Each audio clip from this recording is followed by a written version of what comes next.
Hello everybody, welcome back to another Age of Sigmar Warcry video, where today we're going to be doing list building for two more factions. Today we're going to be looking at the Corvus Cabal and we're going to be looking at the Slaves to Darkness. So without further ado, let's get going. Okay, so Corvus Cabal. You can see here that they were my Group 5 winner in my Warcry popularity contest. This is actually the second time I've had to record this video. The first time round I did it, but then Games Workshop dumped a lot of news onto us, so I had to push it back and back. Normally the semi-finals would have been running, but that's all over now. You can look forward to my video next week where we will be talking about the results and how they went. But yeah, as for Corvus Cabal themselves, they are one of the original Warcry warbands. They are fast and fragile, but their core abilities are really terrain dependent. And I think that this is one of the main reasons that stops them from being overly competitive themselves, because when it's not just your warband and your opponent's warband that you have to worry about, and it's also the terrain, how far up off the battlefield you are, your relative height between you and your opponents, and all of these different things, it makes it so that the warband becomes very difficult to pilot very effectively, and there are too many variables that are out of your control to be able to really take them to the finals of an event. Now what this does do is it makes them a finesse warband, and historically finesse warbands don't do all that great in Warcry just because of how difficult it is to get all of those abilities off and to maximize how good they are while you're playing. That being said, they do have some good damage potential from their elite units, but that's really countered by the fact that their chaff have that really horrible elf stat line. So we're talking about movement 5, toughness 3, and 8 wounds. And because of that movement 5, of course, they're going to be paying over the odds in terms of their points cost and what that brings to the table. So on to some of the fighters of interest I think that Corvus Cabal have. Well, I mean, these are the most interesting fighters anyway in faction. So first up, we've got the Shrike Talon. It's probably the reason why you're taking Corvus Cabal in the first place. It's the best fighter in the list. It looks really cool. It's the big bird guy. He's got the wings. He's got a pretty good damaging profile. He's got a 5-4-2-4, which is actually pretty good for his price point of 210. He's pretty fast. He's got that movement 8. He's kind of the equivalent of a hero of some other factions. Defensively, he's got that toughness 4 and 20 wounds, which makes him kind of okay in terms of defensive stats. He doesn't have the fly room mark, which is kind of a problem for him, and I'm going to tell you why. His triple is called swooping attack. So what he does is the fighter makes a bonus move action, and if that fighter finishes the move action 3 inches more vertically lower than their starting position, they can make a bonus attack action. So ideally what you want to be doing with him is jumping off of pieces of terrain, jumping off of those bridges that we've got of Heart of Gur, that kind of thing, and then ending within range of your opponent, and then being able to use your bonus attack action to bring those 5 attacks to bear. The problem is, without the fly remark, he has to get onto those platforms, and he has movement 8, which is great, but just taking that verticality into account of the terrain means that you're using up a lot of your actual movement to get up there in the first place. So you're not going to be able to use this until maybe turns 2 or turns 3 at the earliest. And of course, that all hinges on you being able to find places to get up onto those platforms anyway. So it really slows him down in terms of his effectiveness during a game, and it kind of hampers what you're trying to do with him in the first place. So despite him being actually a quite decent fighter, I think he's limited in what he wants to do and how he wants to do it. Secondly here, I've got the Shadow Piercer. It's your hero choice, so you're kind of paying the hero tax for bringing it. If I could bring the Shrike Talon as my hero, I would do that and just leave the Shadow Piercer at home. He's got a 4-4-2-5 damage profile, which is pretty average among those hero characters, especially for the bespoke warbands. He's 170 points, so he's slightly cheaper than some of the other heroes out there. And he does have movement 5 like everyone else in the warband apart from the Shrike Talon, so at least that gives him a little bit of speed in order to get where he wants to go. Defensively, he's got toughness 4 and his 20 wounds, but the reason why I think he's interesting is for his Harrying Raven double. This double is shared by a couple of other fighters in the warband, but effectively what it allows you to do is you pick an enemy fighter within 20 inches, and until the end of the battle round, that fighter cannot make disengage action. I think it's an interesting ability because it's one that doesn't really show up that much. I think Claws of Karanak have that ability also, but aside from that, I can't think of any other warbands off the top of my head who are able to use that kind of ability. But I think what it does do with some of your other choices is it will open up interesting lines of play. So let's say you allied in a Fomoroid Crusher, for example. What you would be able to do is use Harrying Raven so that the fighter can't disengage, then you charge it with your Fomoroid, and he's basically stuck there until the end of the turn, and you have to wait until the next turn for that particular fighter to be able to leave. So let's say you get priority, you're able to attack with a Fomoroid Crusher on an opponent who would otherwise have just run away, because you're not going to stay there with a Crusher, it's going to kill you eventually. So yeah, I think there are some interesting lines of play that it opens up, but it's not necessarily something that I would try to build around and just use it as another tool in your toolbox during your games, especially considering that you have to bring the Shadow Piercer because it's your leader. Finally, here I've got the Spire Stalker. It's got a 4/4/2/4 damage profile, which is pretty good. It's got movement 5, which is nice. It's got toughness 4, which is nice, and 15 wounds, which isn't bad. It's 130 points, so I actually think that it's overcosted maybe by 5 points, 10 points, especially when we consider it to other bespoke warbands, kind of medium fighters. In terms of its damage, it's got one of the better melee stat lines in the warband, and I do think that those 15 wounds are going to be doing a lot of work for it to kind of keep them alive. So you're probably always going to want to take at least 1 or 2 Spire Stalkers just to be able to do some actual damage if you're going to be building a pure Corvus Cabal warband. The list that I put together here is really built around your Shrike Talons. There are a couple of different ways to build the warband. I think what you want to be doing is either building around Shrike Talons or around Spire Stalkers.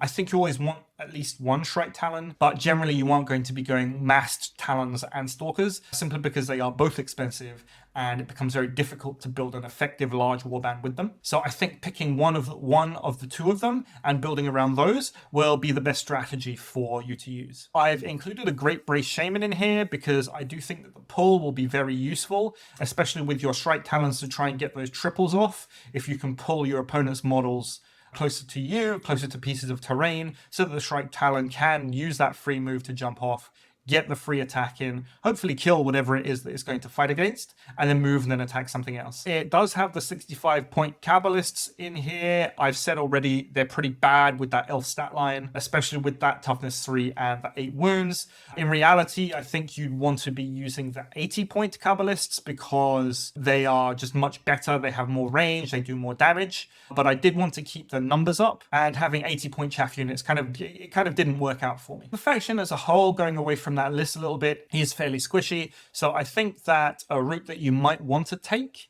is to forego the Shrike Talons themselves and try and ally in something like an Infernal Enrapturus or a Shard Speaker. They both have an ability which is a -1 attack bubble to enemy fighters, and that will really help keep your Cabalists alive so that they can move around and they can do the damage that they need to do. If your opponent's basic stat line is 3 attacks or 4 attacks and then they go down to 2 or 3 attacks, then that suddenly means that those 8 wounds go a lot further than they would normally. Also, I've talked about the Fomoroid Crusher. I think it's a really good shout for the warband. It allows you to have a big, meaty anchor that you can kind of play around, and then it doesn't really matter how squishy your Cabalists are, because if you've got a Fomoroid, he's effectively going to do the fighting for you, and he provides a really big look-at-me distraction for your opponents that they kind of have to face eventually. If not, he's going to walk around the battlefield, and he's eventually just going to kill everything that he needs to. Going on to our Group 10 winner, we've got Slaves to Darkness. Slaves overall, I think they've got a very versatile roster. I think they've got playable choices at most price points, going from 60-point chaff units all the way up to 265, 270-point Vanguard. And I think they do have options that can be played at most price levels. The Chaos Warriors themselves, I think they are pretty middling. I think they're pretty mediocre, especially to other similarly pointed fighters like Stormcast Eternals and their equivalents. Stormcasts really have that big variety of different fighters at different price points in that middle ground, whereas Chaos Warriors only have a couple of different weapon profiles, so there really isn't much to differentiate them between the other Chaos rank and file foot troops like Chosen, for example. I think they're lacking overall in the ability front. Normally when I try and build my warbands, I'll look at the abilities list first. I'll see what the faction can do, and I'll try and build around those, maybe if 1 or 2 of the abilities are particularly good. But one thing that strikes me just by looking at them is that they don't have many big support abilities or many big high impact abilities. I really think only the Dark Oath War Queen and the Vanguard, their abilities are good enough that you would want to maybe build around them or keep some dice aside specifically for them. But I do think that that's just a problem that the Chaos factions, the entire Grand Alliance has overall. I mean, when I'm building my Chaos Warbands and I look to include my allies, I always come to myself thinking, okay, well, I wish I had the abilities of Destruction or some of the Order warbands, or even some of the Death warbands that I could ally in, because they would be far more synergistic with what I'm trying to do in Chaos than the generally poor state of abilities that they have overall. Looking at a few fighters that I picked out, we've got the Dark Oath War Queen here, of course. It's 175 points. It's got a 5/4/2/4 damage profile, which is real good. You love those 5 attacks. It's got toughness 5, which is good. It's got 20 wounds. And yeah, it's in terms of what it brings to the table, I find it's pretty cheap. It's got the Spurned by the Gods triple. So the Spurned by the Gods triple is effectively +1 attack for all fighters within 3 inches. And because it's all fighters and not friendly fighters, it includes herself. So it's a direct upgrade from Onslaught for her and everybody around her. Moving on to the Varangard, it's the classic ally of choice for anyone who wants fast damage if you're playing Chaos. Again, a 3/5/3/6 damage profile this time around. It's got a ton of wounds. It's got a ton of movement. It's got a ton of defense. It's basically everything that you would want out of a fast, hard-hitting ally. And on top of that, it's got the Relentless Killer's Double, which again is a direct upgrade from Onslaught, and it'll just give it more attacks, especially if it's doing its standard move attack action. Talking about Chaos Warriors themselves here, I've got here what I think is the best Chaos Warrior loadout. It's 120 points. It's got a pair of Chaos hand weapons, so 4/4/2/4 damage profile again. It's got toughness 5, and it's got 15 wounds, which is always welcome. It's not super expensive for what you're paying. I think it's fine. But you'll notice it's got no rune marks, so it basically has access to no additional abilities, so you're purely bringing it for the stats. I wanted to write a list kind of revolving around Chaos Warriors, so this is the kind of thing that I would write. It isn't the usual list that I like to take. Generally, I am not a big fan of elite warbands. My warbands, when I pick them and when I build them, tend to be slightly bigger, but you know, Chaos Warriors cost 120 points, so there's a limit to just how big the warband can be. It's only 6 fighters, but I think it might be interesting in something like a kill mission where you want to go out and really chop things down.